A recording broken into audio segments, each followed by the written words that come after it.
İnşallah bugün itibariyle 2012 ve 2013 yılı eğitim ve öğretim yılı başladı.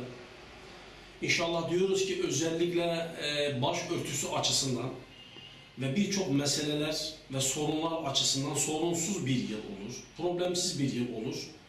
Fakat aldığımız duyumlara göre, mesela bugün Adana ilinde özellikle İmam Hatip'in ortaokul kısmında okul müdürünün mevzuata aykırı düşüncesiyle kız çocuklarımızı okula almadığı başörtüsüyle duyumunu aldık. İnşallah yani bu asılsızdır diyeceğiz, fakat sanki böyle bir problemle arkadaşlarımız karşılaşmışlar. Yani bu gerçekten iç karartıcı ve iç acıtıcı bir durum. Çünkü İmam Hatip'te dahi bugün gerçekten başörtüsü yasağının hele biraz da böyle gerçekten dindar gibi bilinen ve gözüken insanlar tarafından, yöneticiler tarafından meselenin yasaklar durumuna alınması gerçekten düşündürücü diyoruz. İnşallah böyle bir şey olmaz. İnşallah bunun devamı gelmez diyoruz. Bununla birlikte yeni eğitim ve öğretim dönemiyle birlikte tabii önce hayırlı olsun diliyoruz. Hayırlı olsun inşallah istiyoruz da. Fakat şunu ifade etmek istiyoruz. Hükümet derhal bu özellikle başörtüsüyle alakalı mesele üzerinde ciddi ve kalıcı bir çözüm getirmeli. Yeni hazırlanan anayasa taslağına da özellikle başörtüsünün serbestiyeti meselesi eklenmeli ve bu iş temelinden ve hayatın bütün alanlarında serbest olmak kaydıyla kalkmalı diyoruz.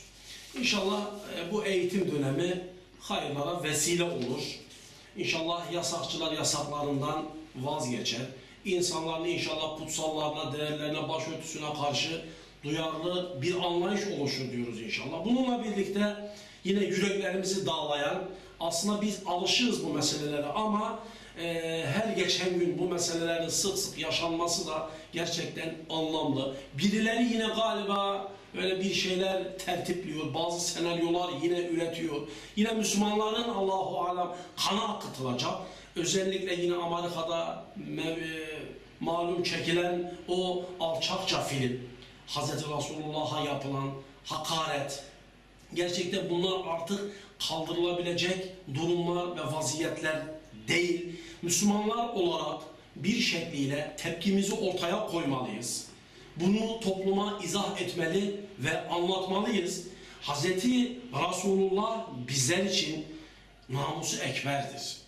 Hiçbir şekilde, hiçbir kimse adına özgürlük ve hürlük diyerek bizim peygamberimize, insanların semavi değerlerine, kutsal değerlerine hakaret edemez, etmemeli. Buradan yapanları lanetle anıyoruz ve inşallah Müslümanlar olarak da gerekli iş şekliyle inşallah tepkimizi ortaya her sahada koyacağımızı buradan beyan ediyoruz.